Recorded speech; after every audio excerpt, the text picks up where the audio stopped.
ఈ IPL 2026 season లో ఇంకా 4వ మ్యాచ్ గా అయితే పంజాబ్ వర్సెస్ గుజరాత్ మ్యాచెస్ అయితే జరిగింది. ఇంకా ఈ మ్యాచ్ లో అయితే ఫస్ట్ గుజరాత్ వాళ్ళు అయితే బ్యాటింగ్ చేశారు. ఇంకా ఇందులో అయితే వాళ్ళు 162 అయితే స్కోర్ చేయగలిగారు. ఇంకా దీన్ని మన పంజాబ్ వాళ్ళు ఈజీగా టార్గెట్ చేశారు. అప్పటికి 7 వికెట్లు పడ్డా కూడా వీళ్ళు వెంటనే 162 రన్ అయితే ఈజీగా సాల్వ్ చేశారు. ఇంకా కూపర్ కర్నూలు అయితే 72 రన్ అయితే కొట్టాడు. శ్రేయస్ అయ్యర్ కి అయితే చేతికి దెబ్బ కూడా తగిలింది. 18 రన్ అయితే కొట్టాడు. ఈ రన్ కొట్టడానికి ఏమైందంటే కూపర్ కర్నూలు లాగి పెట్టి కొట్టాడు అనమాట. ఆ బాల్ డైరెక్ట్ గా వచ్చి మన శ్రేయస్ అయ్యర్ కుడి చేతికి తగిలింది.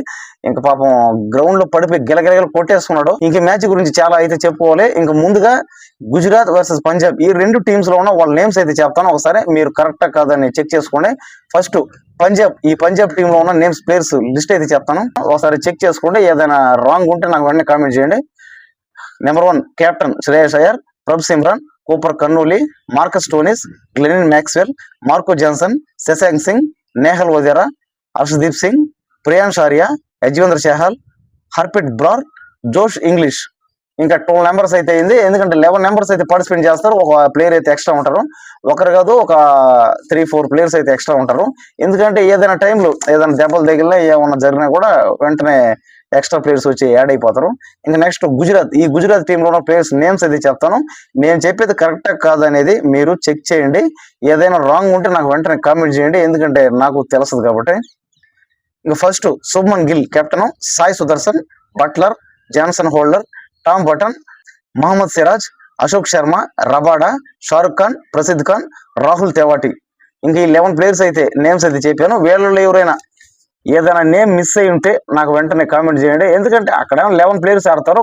కానీ ఇక్కడ ఏమవుతుందంటే ఆ ప్లేయర్స్ నేమ్స్ అనేది కరెక్టా కాదనేది నాకైతే పర్ఫెక్ట్ గా తెలియదు. కొన్నిసార్లు గూగుల్లో కూడా తప్పులు ఉండొచ్చాము. కానీ మీరు మాత్రం ఎక్కడ రాంగ్ మిస్టేక్ ఉంది కాబట్టి నేను ఏదైనా రాంగ్ చెప్పుంటే మీరు వెంటనే నాకు కామెంట్ చేయండి. పంజాబ్ టాస్ గెలిచి బౌలింగ్ తీసుకున్నారు.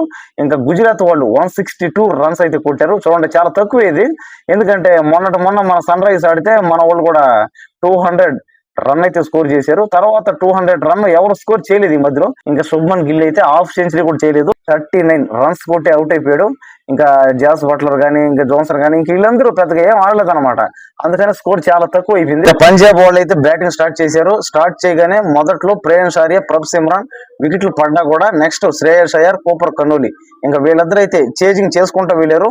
సడన్ గా ఏమైందంటే మన శ్రేయస్ అయ్యర్ కి కెప్టెన్ కి ఒక తన కుడి చేతి మీద అయితే గాయం తగిలింది. కూపర్ కర్నూలు లాగి పెట్టి కొట్టాడు అనమాట. ఆ బాల్ డైరెక్ట్ గా వచ్చి మనోడి చేతికి తగిలింది. దానివల్ల గ్రౌండ్ లో పడి పాపం గిలగిలలు కొట్టేసుకున్నాడు. ఇంకా దాని దెబ్బకైతే అందరూ ఇక షాక్ అయిపోయారు. చెప్పాను కదా. ఇంకా తర్వాత అయితే కూపర్ కర్నూలు 72 రన్స్ అయితే చేజ్ చేశాడు. ఇంకా శ్రేయస్ అయ్యర్ అయితే 18th రన్ కి అవుట్ అయిపోయాడు. ఇంక ఇలా మ్యాచ్ అయితే సాగిపోయింది అనమాట. ఇంక మొత్తానికి అయితే పంజాబ్ వాళ్ళు గెలిచేశారు. కానీ ఇక్కడ 200 రన్స్ అయితే కొట్టలేకపోయారు. ఇదైతే కాస్త విచిత్రం అనిపించింది. ఫస్ట్ మ్యాచ్ అయితే హైదరాబాద్ వర్సెస్ బెంగళూరు. ఇంకా ఈ రెండు టీంలు అయితే బాగా తలపడ్డాయి. తర్వాత 200 రన్స్ అయితే ఎవరు చేజ్ చేయాలో చూద్దాం. ఇంక ఈ రోజు అయితే ఎవరు చేజ్ చేస్తారేమో. ఇంకా మొత్తానికి ఇలా అయితే మ్యాచ్ ఇలా స్టార్ట్ అయింది, ఇలా ఎండ్ అయిపోయింది. పంజాబ్ వాళ్ళు అయితే గెలిచారు. ఇంకా వాళ్ళందరికీ ఆల్ ద బెస్ట్. ఇంకా ముందు జరిగే మ్యాచెస్ అన్ని కూడా అప్డేట్ ఇస్తూ ఉంటాను. నేను ఏదైనా రాంగ్ చేయకుంటే నాకు వెంటనే కామెంట్ చేయండి, సరి చేసుకుంటాను. జై బోలో భారత్ మాతాకి జై. జై హింద్.